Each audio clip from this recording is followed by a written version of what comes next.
another episode of Exit Rich. So I love to thank all of my listeners for returning to another episode. It's going to be an exciting episode, as all of them have been. So whoever asks questions, whoever makes comments, as always, I'll give away 3 chapters of my book, Exit Rich. So make sure you listen, ask those questions, participate. We love audience participation. So we're going to welcome Janice. Um, and I don't want to mess up her last name. Janice, your last name? Jimenez. Say it one more time. Jimenez. Jimenez. Yeah, I would have messed that up. All right. So Janice and I are friends, but we're on first name basis, not last name basis. And so Janice founded the Regal Real Estate brand and the Regal Group of companies, which has grown into thriving businesses. She also established the White Dove Foundation to support victims of domestic violence and oppression. Authored books, speaks, and as a business and life coach to inspire others to pursue their dreams. Janice is known as the real estate gal, y'all, the real estate gal, and has a popular YouTube channel. She's been featured on local TV in Los Angeles and has received numerous awards for her achievements, including Businesswoman of the Year, Producer of the Year, Woman of Worth, and California Woman of the Year. Janice, welcome to the show.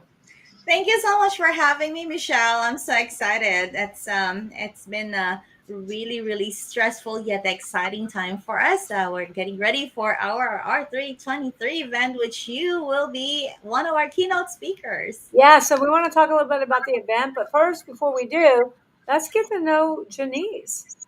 Janice, tell us what were you like as a little girl? What's your story? I am the ultimate overachiever when I was a little girl.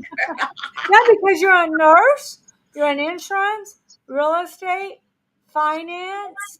I write songs. I write books, and I'm also in the business. Well, I've done a lot of volunteer work. I'm in community leadership programs. I'm on boards of different organizations. I'm Okay. just ADHD here. All right. Well, you know what? You're a functioning ADHD. So Exactly. let's talk about what were you like as a little girl? What's your story?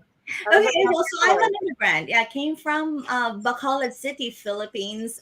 Born and raised there. I came here when I was 17, something like that. Fresh out of high school, didn't know what to do. All I know is America is a land of milk and honey. I didn't really know what that meant because I've never seen honey in my life before I got here.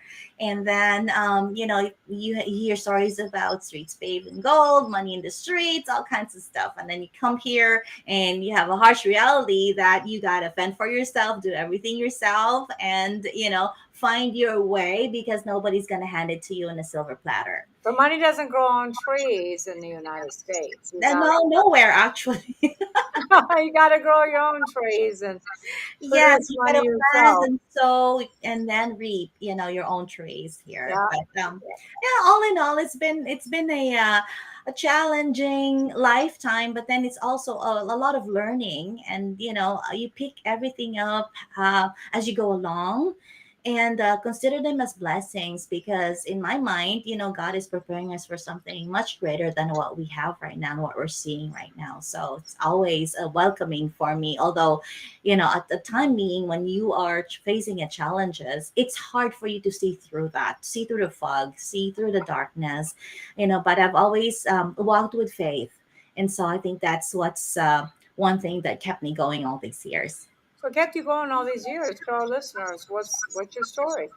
Okay, so you heard about me being an immigrant. I came over here, didn't know what to do.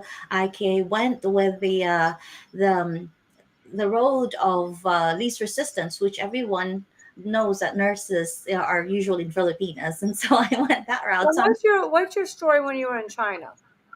no Philippines, you mean, right? Philippines. I'm sorry. Is there a I story when was you a were in the child. I Philippines? was a child. I was in high school. Just came here. Yeah. Was there a story when you were in the Philippines?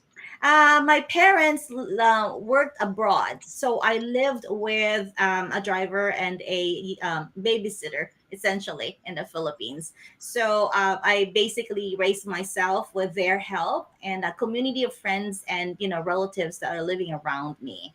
So I see my parents twice a year when they come on vacation, for 2 weeks at a time every 6 months. And so that's my story. So a lot of those moments where we need a parenting, a hug, and and all that attention, I just put into meaningful things such as doing outreaches, helping other families. Even did my own business when I was a little girl. Actually, I started when I was in sixth grade, selling popcorns and peanuts while showing a movie in my garage. So it was always been an entrepreneur, mindset. And we started doing business of transportation there. We have jeepneys, those little cars that could sit maybe 12 people at a time. So we established a line of those back home for the home business. Then my mom also had a business of bringing in imported products such as, yeah, chocolates and wines and all that. We have a little store and we So have we're little. going to kind of fast forward a little bit because we have an hour. Yes, Less I than know, an I hour. know. I So have a very colorful life. you come to the United States, you get into nursing because you thought it was the quickest path. Go ahead. Yeah, Chloe was the biggest back, but it wasn't because it was not enough. It's never enough. I said this is not going to be my lifetime story. What am I gonna do? Work and then get a paycheck, work, get a paycheck. How I'm going to change my life, the trajectory of my life, and my family as well, because I don't want to leave this world without having to give them something, to have a legacy. So, I started searching for businesses that could fit my lifestyle, my talents, my skills. And so it took a long time. I did everything from MLM, multi-level marketing. I did sales. I sold phone cards. I went into communications, and we went into the recording studio. We had cell phone shops. We have I had a merchandise store. All of that I tried, and not until real estate found me. So it Real was. estate found you. You didn't find real estate. Tell me that story real quick. Yes, yes, real estate found me. So it was a moment wherein we were ready to get a bigger home because I had a child, and then it was just time to move up a little bit. And so what happened was I found somebody who I thought I could trust, a real estate broker. And then I said, well, you can sell my home while I'm waiting for my home to be built, because I bought a brand new home. And so she said, okay, I can do that. And then she says, oh, by the way, you have to leave your house so I can sell your house. And then she said, if you want to, you can rent my apartment, few blocks down the street. And then, while you're waiting for your home to be built. So mind you, there will be about 5 to 6 months for my home to be built. And I did not know that I can stay in my home while she was selling it. There was a lot of other ways to do Of it course, besides. you could stay in your home while they're I selling. did not know that. I was so naive at that time. So I was paying two mortgages, my home and her apartment. And it was about 4 levels up with no elevator. I had a newborn baby, had to carry up and down the stairs. And come to find out that her brother was living in my house while she was selling it. Oh my goodness. Yes. So then you decided to say, hey, I can do this much better than she did. Well, yes, well, not only that, well, I could always have reported her easily to the Department of Real Estate, because that was not right. That was not the You have way. a brother living in there while you're renting out her place while she's selling it. Well, That's is it highly unethical. right? When you're naive, it costs you. But then I said, what can I do so that this doesn't happen to other people? So that's when I realized, okay, then I'm going to go study real estate while I was still being a nurse at that time. And then it just kind of snowballed from there. My friends and family, my co-nurses, my co-workers, they were able to trust me to do that, because I said, no, this comes from from sincerity, because I just don't want you to have a very bad experience. And then I found out I was good at it. So I started getting awards and trips and all that stuff, from my office. And 2 years later, I realized that, well, you know what? I don't need a broker. I can do things myself, and I can do this a lot better than what I'm doing. So then I became a broker at that time. On top of being, undergoing a divorce and all that things going on in my life. So there was a big U-turn, during that time. So tell us a little bit about Rego Inc. So yeah, I know it's expanding its services, but tell us about Rego. How is Rego commercial? Is it residential? Is it both? Is it real estate development?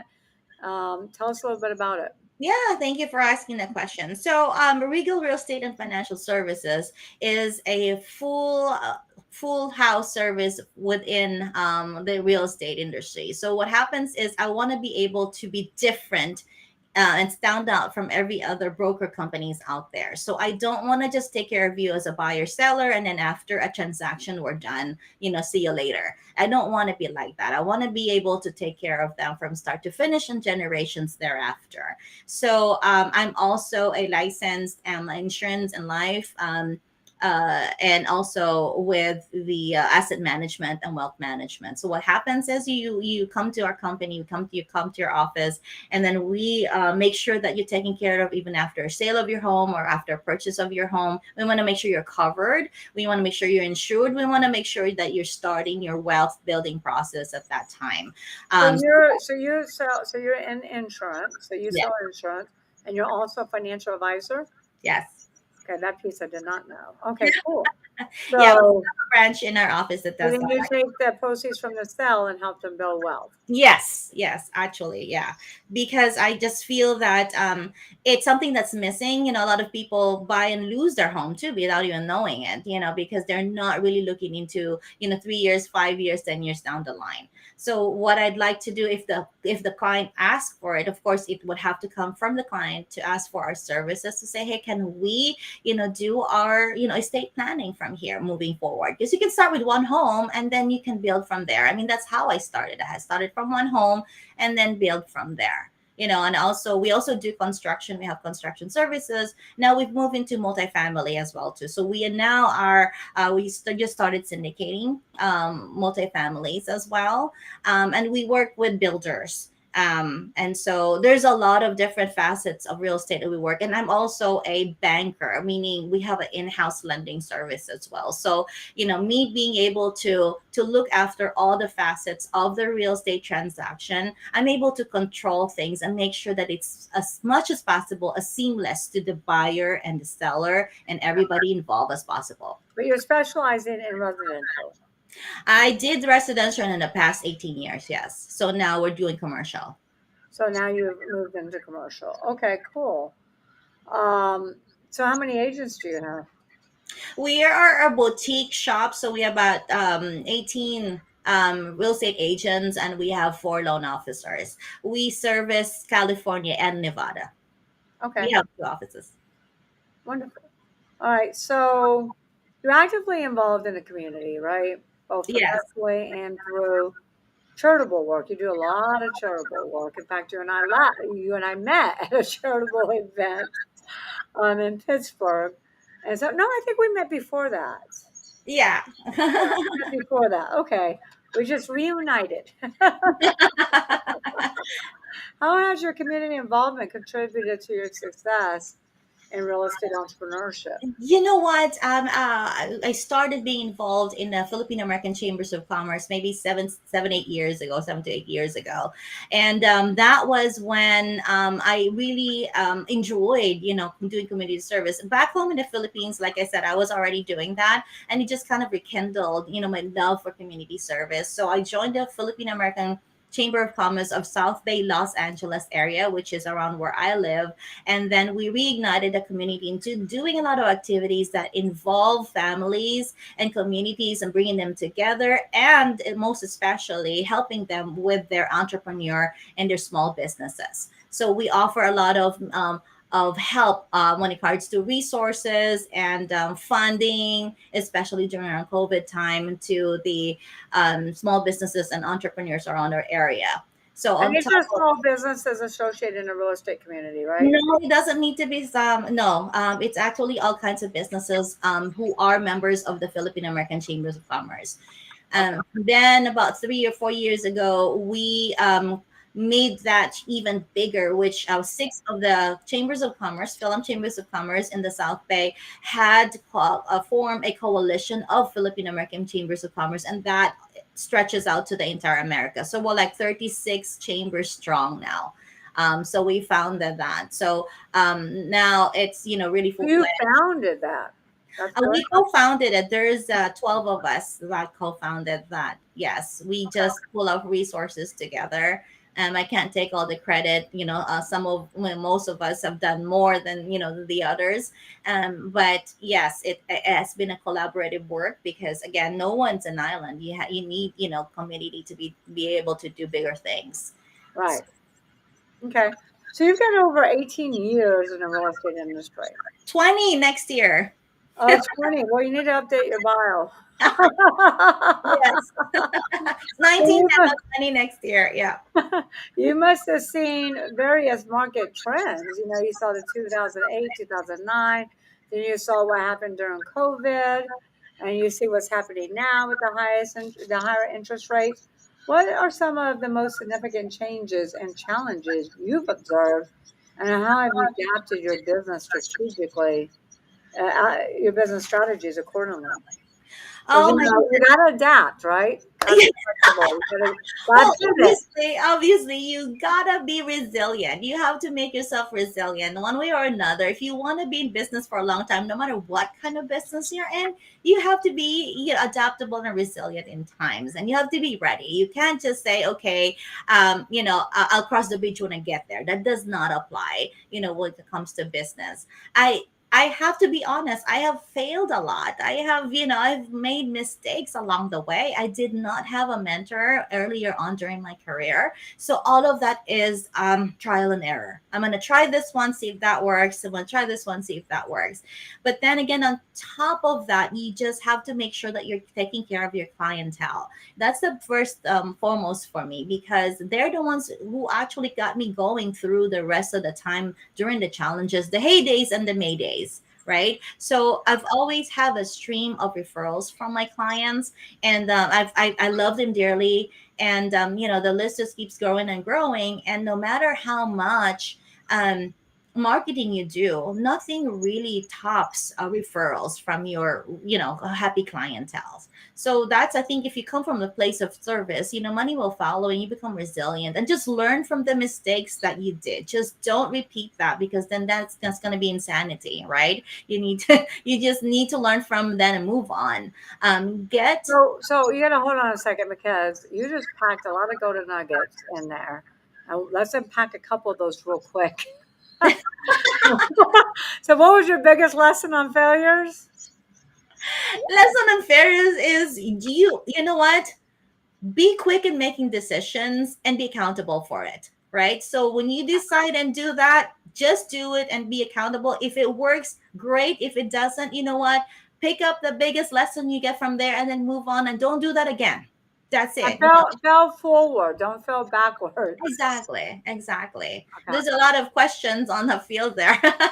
And the question field Yeah, there. but let's stick to this right now. So there was something else that you said that I thought was pretty important, and now it just flew out of my head. Mentorship. Okay, talk about mentorship. Mentorship. I've only really started learning about mentorship later on in my last 5 years of my career, and that really increased the trajectory of my business because now I know how to focus. You know how to who you model yourself to, and Hmm. then you get yourself focused. Because if you just kind of it's like the saying, you just throw spaghetti on the wall, see what sticks. You don't do Yeah, that in a business if you want to have resiliency and longevity, and if you want to exit rich, right? of course, it's all about exit rich. You have my book. You're reading my book, right? I really enjoyed that. My eyebrows, was all over the place when I was reading. I'm like, oh my gosh, no matter how I think I'm knowledgeable in this field, I still don't know much. And then Yes. that's also one thing, that I would like for everybody to know is you think you know everything, you don't. It's not what you know that hurts you; it's what you don't know. So you got to align yourself with a mentor, but not just any mentor. I've met so many mentors that speak from the stage.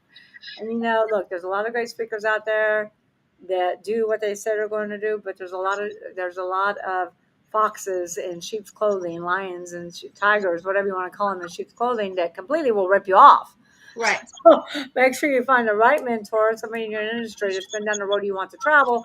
And when in doubt, check them out. Do your due diligence, and due diligence. We call Exactly. it the triple D there. So there was one other thing you said that I really liked when you said, don't chase the money. Don't chase the money. Do what's right for the client, deliver great value, great service to the client. Don't chase the money. And Yes. so many people chase the money, then they wonder why the money's not there. Focus on doing a great job and providing really unique, valuable service that people will tell other people that you have provided. Don't chase the money. All right, there's a couple questions here. Let's get to a few of them. Kaylee asks, real estate is a dynamic field with various niches. You yourself mentioned your involvement with commercial and residential. How did you decide? It's a long question. How did you decide which areas of real estate to focus on, and do you recommend specialization for new entrepreneurs that are thinking about getting into real estate? Okay, so that's a lot of questions there. So let's do one. They really chunked it up there. So okay, one at a time.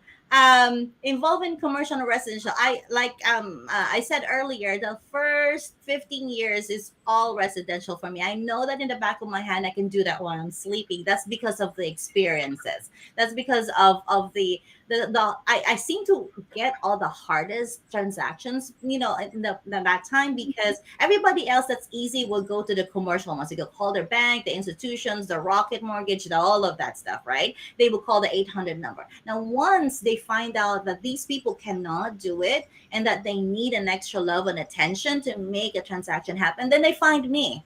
So that's actually what kind of got the roll bowling, because they know that once I handle their transaction, they're not just going to be a number. I myself would be on top of that and make sure that if there's any problems, we can foresee it before we get there. The only thing I ask for is just please tell me everything. Don't give me little pieces and then find out that you have a secret or you would help that actually can ruin the entire transactions. Listen, I sell companies, and I've always said buyers are liars, and sellers don't tell the truth. so, so you really do. I always tell my sellers, tell me the good, the bad, the ugly. Look at Yes. me as your attorney. I'm your get out of jail free card.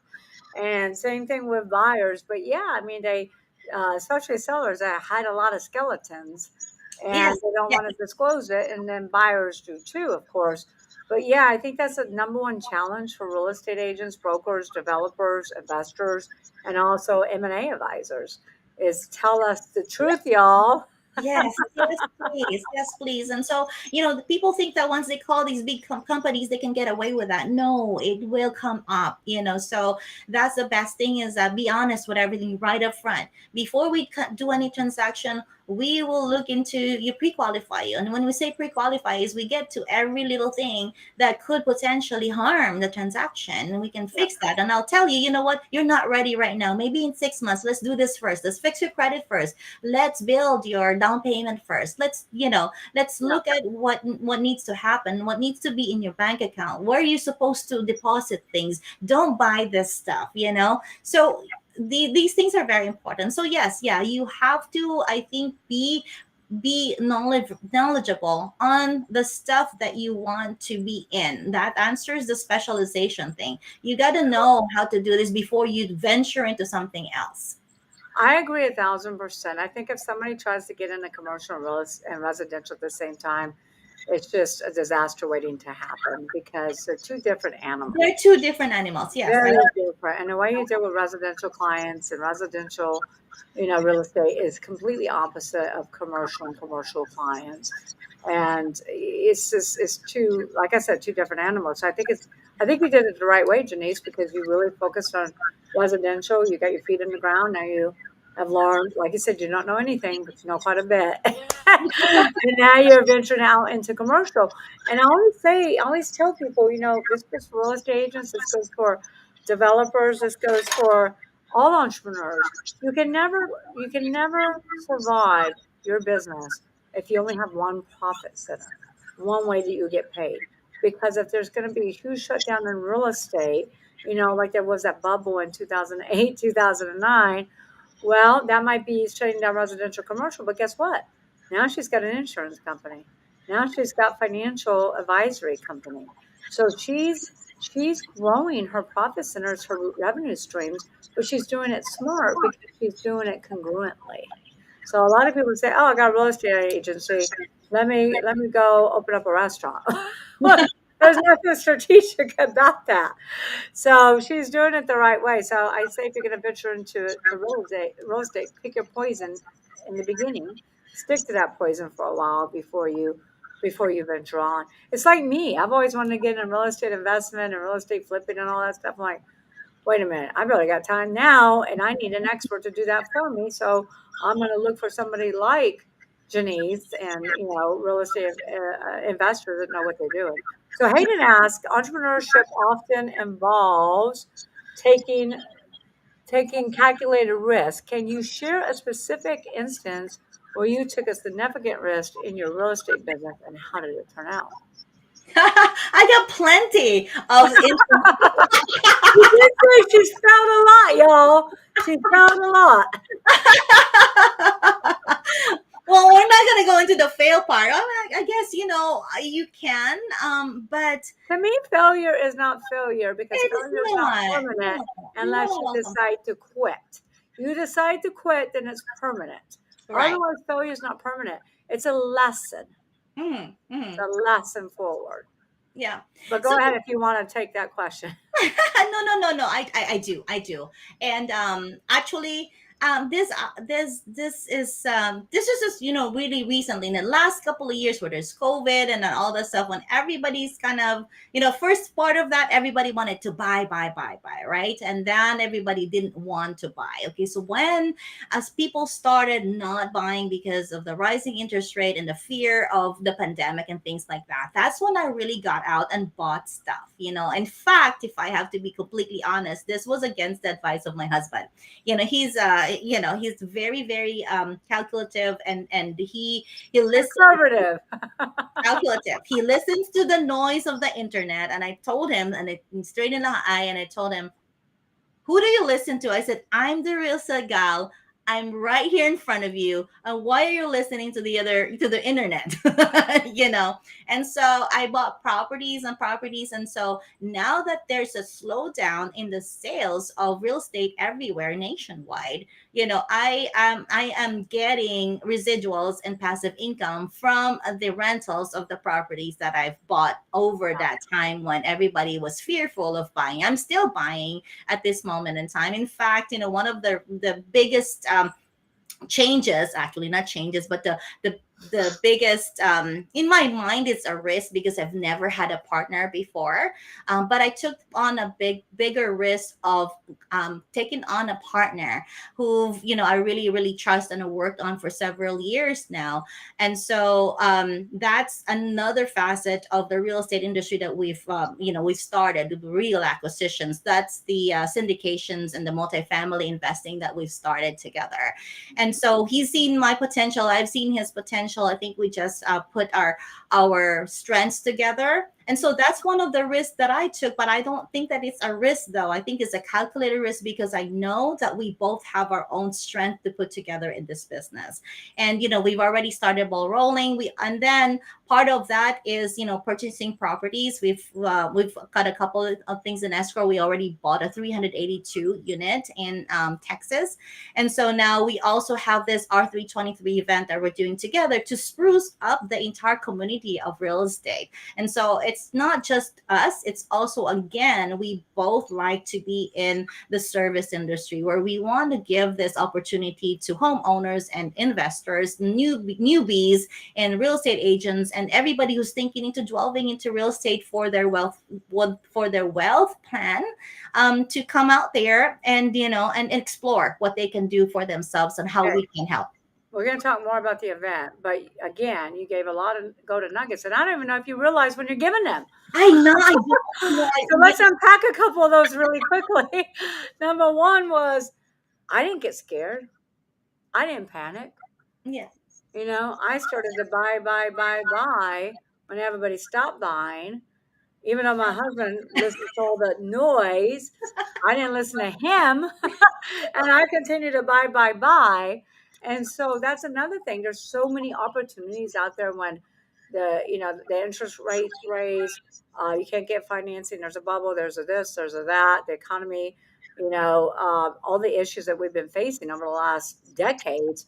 There's always opportunities to turn that into gold and Yes. to really seize that opportunity, get a great purchase, and then grow wealth through that.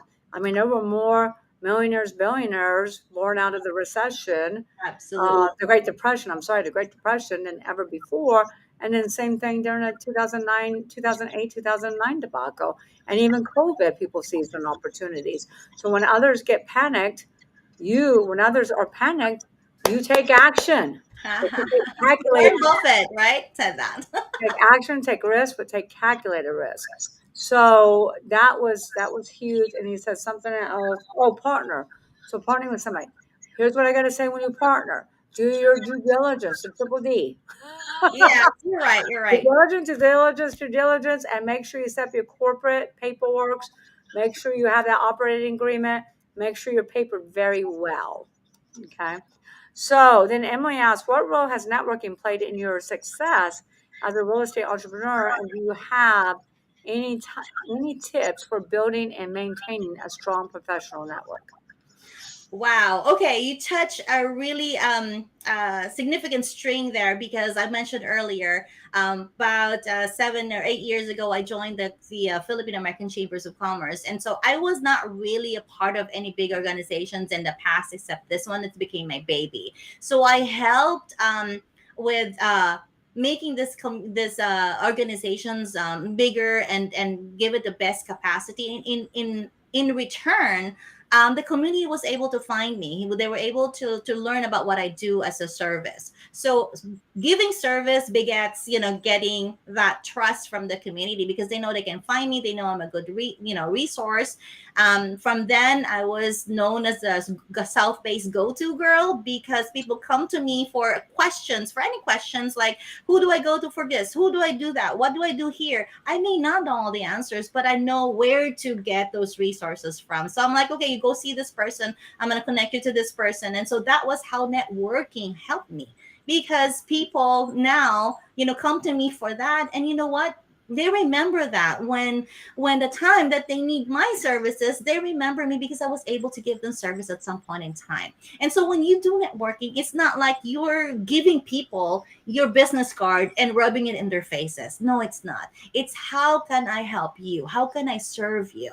And so You now, lead with that. You lead with that. yes, yes, yes. And so now they remember you. Now you're giving value to them. It's not taking, it's the giving that gets you to where you want to be when you do networking. So take off of that, take that, it's me thing when you do networking. It's about how can I serve you when you do networking. And that's been the greatest impact that networking and community service has done in my life. I thank goodness for the Philippine American Chambers of Commerce. I love you to that. Thank God for the coalition of the Philippine American um, Chambers of Commerce. We Now, have quite a few listeners from the Philippines. yes, So yes. hopefully they're listening now.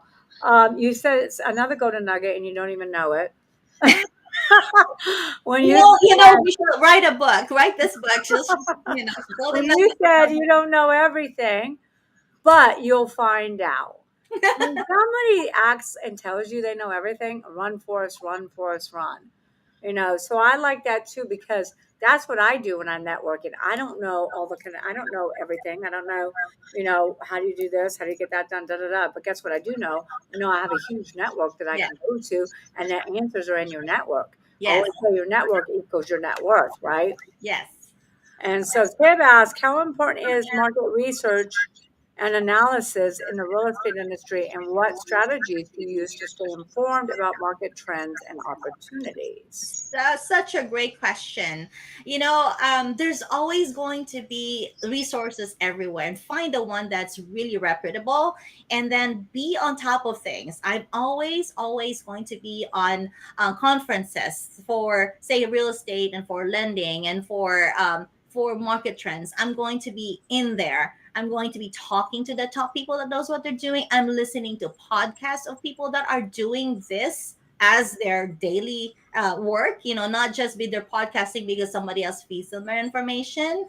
You also, if you are really actively involved in the market and the industry, this information will come to you because you're out there. I don't need to research what the market rate is today for, say, the interest rate for the home loans, for the FHA and all that, because every day I get that information fed to me by my partner lending companies. But there's also ways to get you informed, wherein you subscribe to different publications that are, again, reputable publications. I read a lot. I'm a nerd, Michelle. I have to be reading something. Thank God it's not Facebook all the time, but be Yeah, you're hungry. not going to become well educated reading Facebook. Half of it's a lie. No, but I'm like I said, I'm a nerd. I'm hungry for information, and so I reach out for, again, those mentors in the field that you're in is very, very vital as well. To you have constant communication with them, and constant conversations with the people that you work with, the people that are doing really well in your industry. I think that's, there's only 24 hours in a day. And I can't lie, I wish I could do more, but we all have the same. That's one thing that every human being have in common. We have 24 hours in the day, so use Well, it I wisely. think you've done plenty: real estate broker, commercial, residential, finance, insurance, nurse, and event and hosting events. All right, an author and speaker. Okay. So Ed asked, in terms of entrepreneurship, what do you believe are the key factors that contribute to long-term success in the real estate business? So is this where I drop my 5 Gs? Yeah, drop those 5 Gs, girl. How about the 6 Gs? Okay, You all got right. the 5 Gs. It's a P&G party. Okay, so not the 5G of the cell service. But this is 19 years of me being in this business and entrepreneurship, and even being in the workforce, because I am a licensed RN, registered nurse. You I have a still lot of licenses, but go ahead. have, and that's the thing. Like I said, I'm hungry for information, and for, like I said, I'm a nerd. I'm so sorry, but I'm a self. Anyway. You're a fun nerd. I'm a fun nerd. Yeah, I'd like to think I'm a sexy nerd. I'm kidding. Wait until I get my glasses on, then I'm your sexy librarian. But anyway, All right. enough of the comedy. I could be really fun. You know that when we're together, we had so much fun, Michelle. I know we do. So here goes the 5 Gs. So first G is your Five go. Gs. Can I get someone on Five my Gs, team? ladies Hold on and one second. gentlemen. Can I get someone on You, my team to put the 5 Gs in the comments, please? yes, All and this right, is so not let's go. Googleable. 5 Gs. I'm Not Google. ready. So 5 is number one is growth mindset. You gotta come from a place where you are not afraid to learn, to grow, to change things, to reinvent yourself. Growth mindset. That's the number one thing. You can't go in a business and say, "This is me. I'm set in my ways, and this is it." You will fail.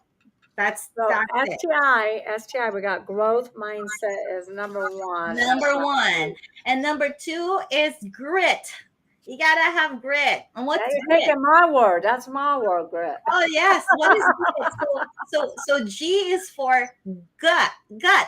You gotta have guts to do things. You cannot be afraid, right?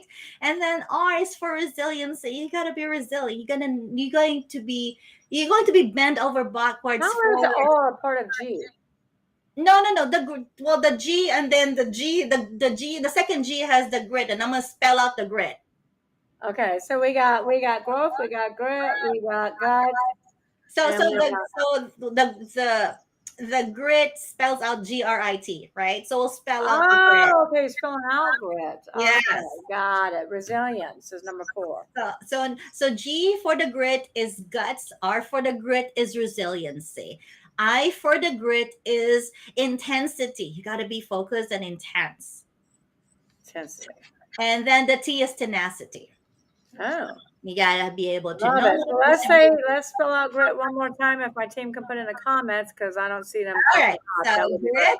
grit, G is for guts. Guts. R is for resiliency. I is for intensity. And T is for tenacity. I got grit. I got all that. Yeah. Put it back Yeah, in you got grit. You're on the right track. If you got grit, you're on the right track. Yeah, you know me. You know I got grit. Exactly, girl. I love it. You know, you're my spirit in one way, or my sister in one way or another. So now we got to the third G, which is gratitude. You always have to be grateful. Grateful. Start your day with thanks, because it will just set the tone for the rest of the day. No matter where you stand, you change your mindset to say, I am thankful for what I have today and what I'm going to have today, because this is a beautiful day and I woke up today. I am thankful. So we're going to go back to number 1, which is growth mindset. Number 2 was grit. Number 3 was Gratitude. gratitude. Number 3 is gratitude. So Yeah. again, I don't see comments popping up in my show notes, so somebody can Yes, fill those yes. in. So And not gratitude. only to be thankful to God, and thankful to the people that have given you the opportunity to get where you are today. Right. If you can thank them, and you can, even your family and your friends, and just being there, you got to be thankful for that, because that's a blessing. Again, it takes a village. It's not just you. And then the fourth G is giving. You got to be able to give what you receive. You can't receive with closed hands, you see. What was that? What was that fourth one? Giving or give. Okay. Okay. You have to pay it forward. You can't receive with closed hands. You got to be giving. Yes, yes. And you have to pay it forward. Pay it forward. That's right. Yes. Okay. And the last but the most important G, The in 50. my opinion, is God. I love it. You have all this in a book? Yes, I do. It's not out yet. It's called Faith It and You'll Make It. In one sentence, if one of these questions here says, what is my most important advice? Faith it, not fake it. Do not Faith fake it. it. Faith it. And People will smell a fake a mile away. But Yep. if you faith it, you will make it. It's not a but, if, or when. You will make it. But have faith in God, have faith in yourself. I love those 5 G's. I love those. I don't know if our team needs us to repeat that. Growth Okay. mindset, grit, guts, resiliency, intensity, tenacity. Then we got gratitude. And then 5 is giving. Mm-hmm. 4 is giving, and 5 is God. Yes. Good job, team. All right. So let's see. Emily, what do you see the future of the real estate industry, and how can aspiring entrepreneurs prepare for the opportunities and challenges that lie ahead? There's some background noise on your end, so if you can kind of clean that up, Janice. Me? No, I'm not. I don't have any background here. Well, you don't now. Mm-mm. I don't know. I don't know what's going on. I don't have anything going on here. So Emily's question, what do you see as in the future of real estate industry? How can aspiring entrepreneurs prepare for the opportunities and challenges that lies ahead? Real estate, ladies and gentlemen, is always going to be here. People will always need a roof over their heads. And by the way, we don't have enough room, not enough real estate space, not enough land to house everybody, because people keep making babies, right? So the population is just There going. was a lot of babies birthed during COVID. The pandemic has brought on a new wave of babies. Yes, indeed. And we're then you're gonna gonna need. want, and then you're gonna have people who are empty nesters that want to downsize. Oh, I know that. I Yeah. know that. So every phase in your life, you're going to need a different type of your real estate over your head. Or you know what? This is also going to be. It's not a secret anymore. Everybody, if you go to Facebook and TikTok and in the social media, everybody's into real estate. Everybody's into flipping. Everybody's into buying multifamilies. Everybody's trying to get on board with that. And you know what, guys? All I always say to people is do not listen to the outside noise. It needs to be coming from you. When you're ready, your stars will align, right? So, for example, they say that there's pandemic. They say that there's an economic downturn. They say that it's going to fail. Everybody says that there's all of this negativity will always going to be around you, and that's going to poison you. You're never going to start if you listen, right? But if your stars align, say for example you're just a newbie, you're starting, right? If you have the job that's more than 2 years, if you have the income that could possibly be enough for you to buy a house, if you have good credit right now, if you have the down payment, and if you have the good health, because if you're sick, I don't recommend you do that, but if you have the health to do it, that means that your stars align. You can do it now. The problem is you think you can do it tomorrow or the next year. You get sick, you lose your job, you fail one payment, you drop that ever precious credit score. You're not going to be able to do it. But Or when you talk yourself out of it. yeah, exactly. So when Yeah. you're ready right now, take the plunge, take the opportunity, because tomorrow may not be the perfect time for you. You don't listen to your neighbor saying, "Oh, don't buy right now. I'm going to wait until this." I had clients who has been waiting for the interest rate to drop or the housing prices to drop. And where they are right now, they're in the same spot they are, and it's now getting harder for them to even start doing what they wanted to do in the first place because they missed that boat, you see? So at that time when they were ready, they were not ready to take the plunge.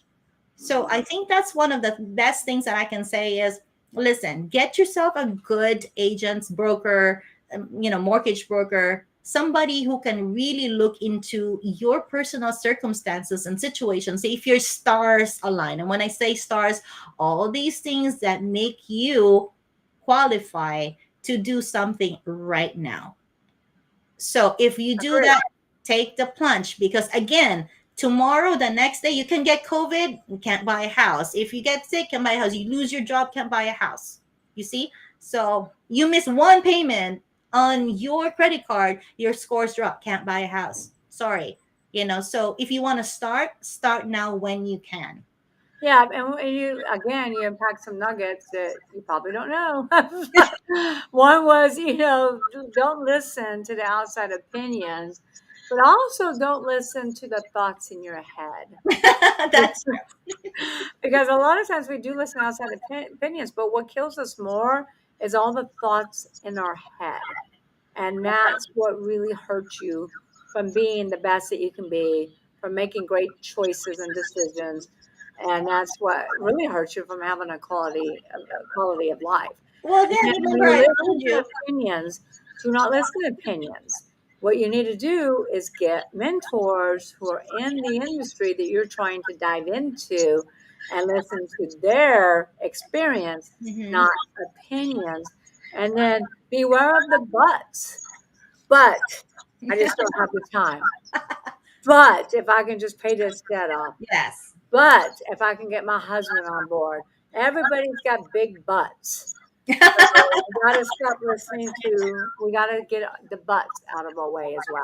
Like So, I said, yeah, like I said, number one is growth mindset. You gotta, get this brain, you know, yep. be But you do open. that by drowning out the negative voices in your head, stop listening to everybody's opinions, and get rid of your big butt. Yes. All right. So Hayden asked You technology. hit it right in the nail. We only have like one more question here because then I want to get into your books and the event. So Hayden asks, technology has transformed the real estate industry in recent years.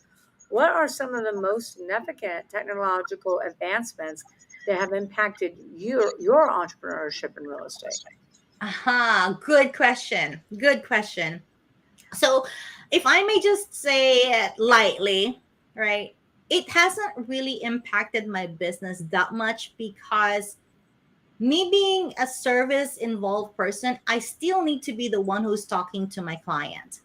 And I think what happens is the industry helps that helps me. The technology that helps me is now we can do things faster with the age of us being able to do a lot of things online with a database, with a software that we have, and the CRM, the client relationship management system, that is helpful for me. But me having to be replaced by technology in taking care of my clients, that's a no-no for me. For all of my clients, I still know each of their names. I still know, their families and what's going on with them if I can help it. um, you need to be still be yourself. I think I still hate it when I call something or call a company and I don't get a person. So don't be afraid of you not, jumping on the technology bandwagon or the AI bandwagon, because at the end of the day, what are we doing here? We're helping people get over their heads. This is one of the major primary needs of people. No technology can replace that. Yeah, and they said, I talked to someone yesterday and they said, oh, AI is going to replace, a big time real estate business owner who has eight locations, does $3.5 billion in revenue. He said, yeah, they keep saying AI is going to replace agents. And I'm like, what do you think? Is like, no way in the world. And Yeah. I say the same thing with M&A advisors. I think it can enhance what we do and it can make us a Yes. lot more efficient, Yes. productive, and even more The profitable. processes, yeah, the processes, yes, but no, not the service, and not the actual Well, process of. look at all the companies that have tried. Zillow, all those different companies that have tried, they've not been unsuccessful. So, last question from the audience.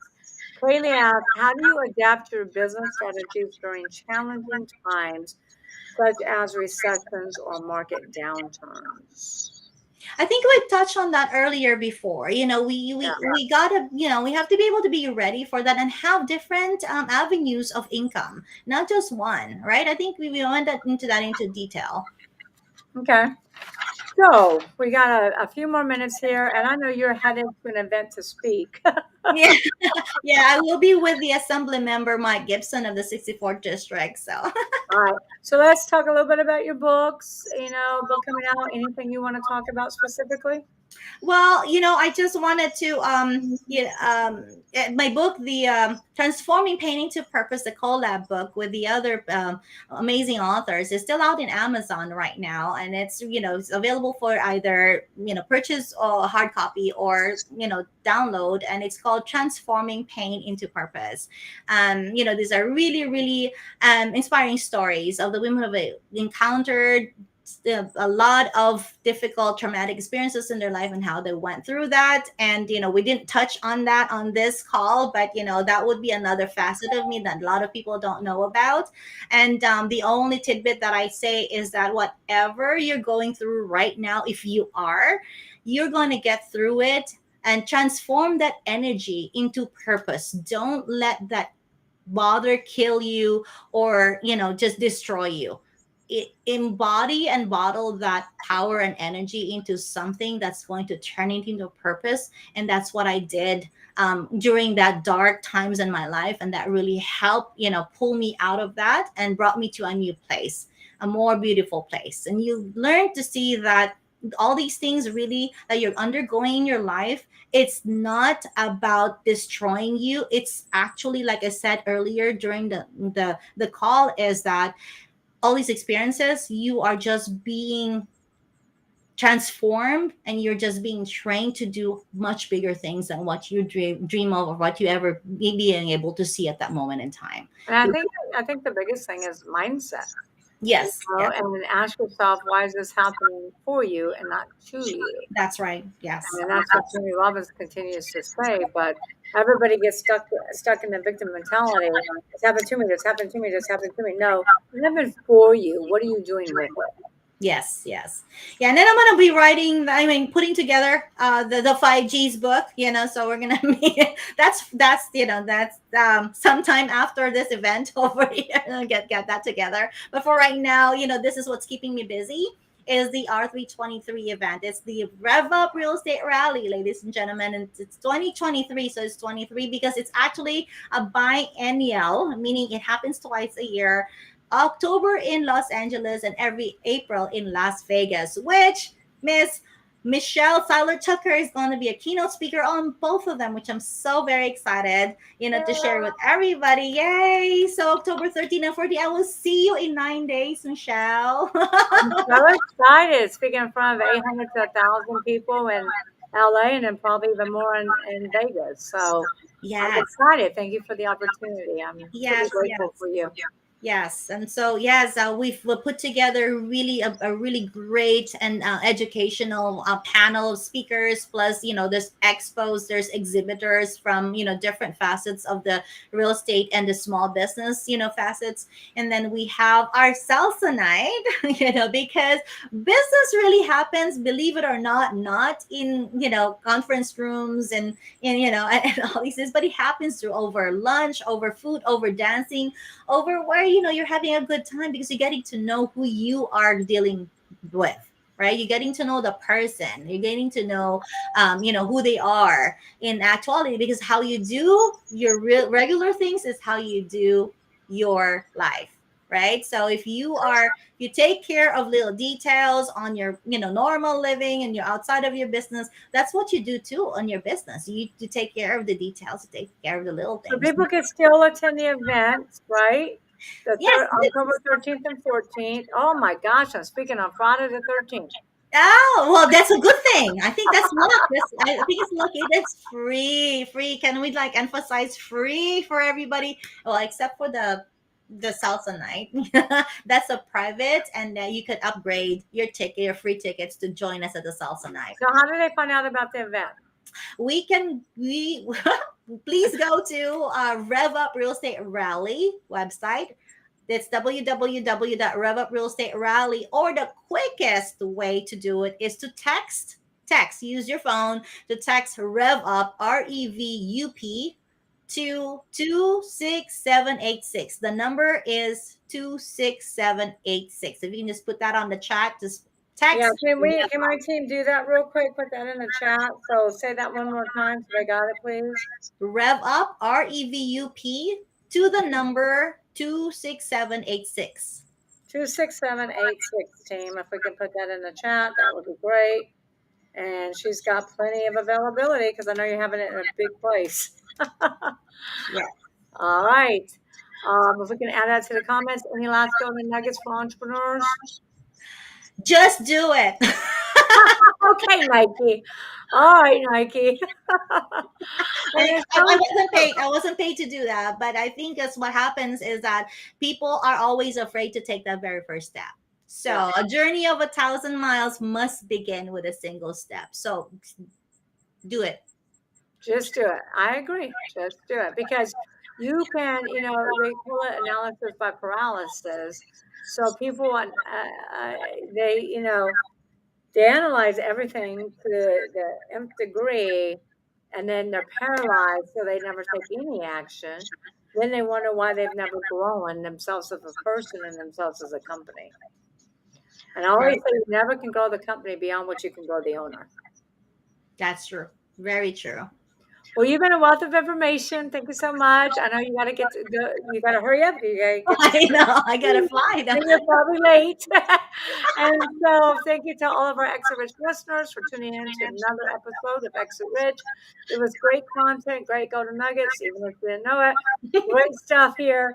Make sure you listen to it again and again and again. But more importantly, share it with your network. Share it with your fellow real estate entrepreneurs, any entrepreneur, because this is great, great content for any business. And so share it. Make sure you subscribe to Exit Rich, and we'll see you next Wednesday for another episode of Exit Rich. Thank you. Thank you so much, Michelle. Bye. Thank you, Janice. Bye.